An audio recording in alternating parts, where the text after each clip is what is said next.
नमस्कार दोस्तों।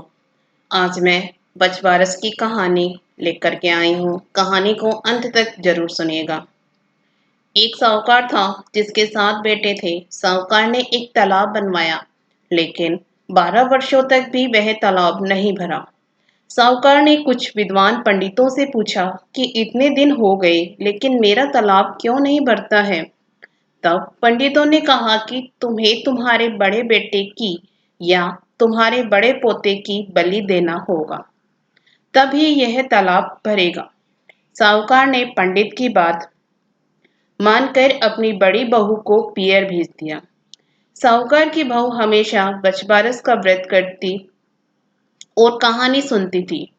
बड़ी बहू के पीहर जाने के बाद साहूकार ने बड़े पोते की बलि चढ़ा दी। तब घनघोर मेघ बरसने लगे और तालाब भर गया।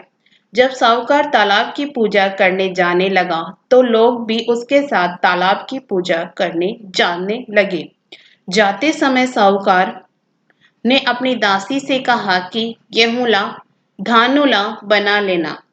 साहूकार की गाय के बच्चे का नाम भी क्यूला धानुला था। तब उस दासी ने गाय के बच्चे को भी ग्यूला धानुला समझकर पका दिया। साहूकार व साहूकारनी गाजे बाजे के साथ अपने बेटे और बहू के साथ तालाब को पूजने लगे।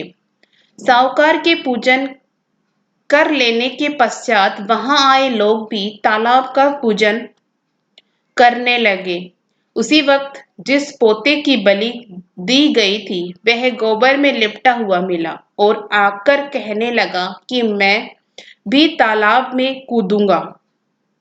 उस बच्चे को देखकर साहूकार ने कहा कि मैंने तो इसकी बलि दे दी थी जिससे ही तालाब भरा था, लेकिन गाय माता ने हमारी लाज रख ली और हमें हमारा पोता वापस लौटा दिया। अपने बेटे को देखकर बहू भी बहुत खुश हुई। तब साहूकार दौड़ा दौड़ा घर वापस आया और अपनी दासी से कहा कि गाय का बच्चा कहाँ है। तब दासी बोली कि आपने गेहूंला धनुला को पकाने के लिए कहा था, तो इसलिए मैंने उसे पका लिया।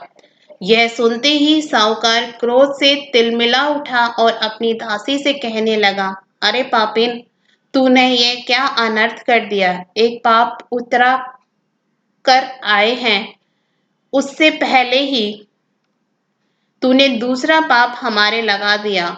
और साहूकार सिर पकड़कर बैठ गया। साहूकार और साहूकारनी सोचने लगे कि अब गाय आएगी तो उसको क्या जवाब देंगे। साहूकार ने एक हांडी में गाय के बच्चे को डाल जब शाम को जंगल में से गाय आई तो अपने बच्चे को वहां नहीं देखा। देखकर चिल्लाने लगी और खड्डे में दबी हुई हांडिया को खोदने लगी। जब गाय ने हांडी को खोदकर निकाल लिया तो उसमें से गाय का बछड़ा निकल आया। जब साहूकार को पता चला तो वह भी बछड़े को देखने के लिए गया। तब उसने देखा कि बछड़ा तो गाय का दूध पीने में व्यस्त था। तब साहूकार ने पूरे गांव में ढिंडोरा पिटवा दिया कि सभी स्त्रियों को बछवारस का व्रत करना चाहिए। हे बछवारस माता, जैसे साहूकार की बहू को दिया वैसे हम सबको देना। बछवारस की कहानी सुनने वाले को, बछवारस की कहानी कहने वाले को और सभी को देना। अगर आपको हमारी ये बचवारस की कहानी पसंद आई हो तो वीडियो को लाइक जरूर कीजिएगा और इसी तरह की कथा कहानी सुनने के लिए हमारे चैनल को सब्सक्राइब भी जरूर करिएगा। धन्यवाद।